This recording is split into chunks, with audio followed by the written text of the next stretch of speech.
भगवान श्री गणेश हर विघ्न बाधा को दूर करते हैं। अपने सुहाग की लंबी आयु और ससुराल हमेशा खुशियों से भरा रहे, ऐसा वरदान देने वाले भगवान श्री गणेश की कहानी आज हम सुनेंगे।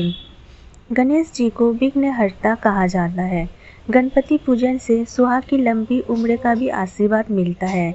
बुधवार के दिन गणेश पूजन के साथ यह कथा अवश्य सुनें। एक समय की बात है, एक भाई बहन रहते थे। बहन का नियम था कि वो अपने भाई का चेहरा देखे ही खाना खाती थी। हर रोज़ वह सुबह उठकर और जल्दी जल्दी सारा काम करके अपने भाई का मुंह देखने के लिए उसके घर जाती थी। एक दिन रास्ते में एक पीपल के नीचे गणेश जी की मूर्ति रखी थी। उसने भगवान के सामने हाथ जोड़कर कहा कि मेरे जैसा अमर सुहाग और मेरे जैसा अमर पीहर सबको दीजिए। यह कहकर वो आगे बढ़ जाती थी। जंगल की झाड़ियों के कांटे उसके पैरों में चुभा करते थे। एक दिन भाई के घर पहुंची और भाई का मुंह देखकर बैठ गई तो भाभी ने पूछा, पैरों में क्या हो गया है? यह सुनकर उसने भाभी को जवाब दिया कि रास्ते में जंगल की झाड़ियों के गिरे हुए कांटे पाँव में छुप गए हैं। जब वह वापस अपने घर आ जाए तब भाभी ने अपने पति से कहा कि रास्ते को साफ करवा दो, आपकी बहन के पाँव में बहुत सारे कांटे चुभ गए हैं। भाई ने तब कुल्हाड़ी लेकर सारी झाड़ियों को काटकर रास्ता साफ कर दिया, जिससे गणेश जी का स्थान भी वहां से हट गया। यह देखकर भगवान गुस्सा हो गए और उसके भाई के प्राण हर लिए। लोग अंतिम संस्कार के लिए जब भाई को ले जा रहे थे तब उसकी भाभी रोते हुए लोगों से कही, थोड़ी देर रुक जाओ, उसकी बहन आने वाली है। वह अपने भाई का मुंह देखे बिना नहीं रह सकती, उसका यह नियम है।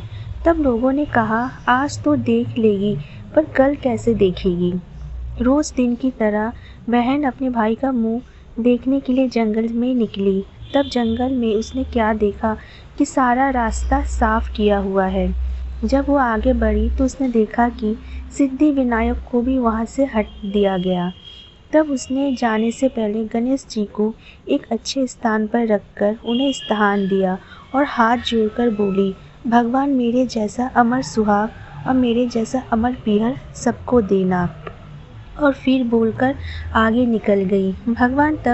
भगवान सोचने लगे, अगर इसकी नहीं सुनी तो हमें कौन मानेगा, हमें कौन पूजेगा।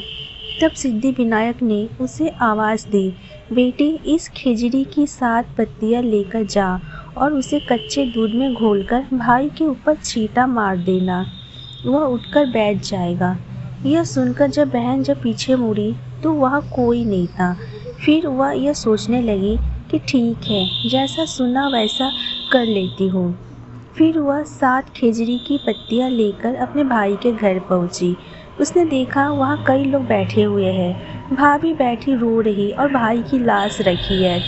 तब उसने उस पत्तियों को बताए हुए नियम के तहत भाई के ऊपर इस्तेमाल किया। तब भाई उठकर बैठ गया। भाई बोला, बहन से बोला, मुझे बहुत ही गहरी नींद आ गई थी। तब बहन बोली, यह नींद किसी दुश्मन को भी ना आए। और उसने सारी बात अपने भाई को बता दी।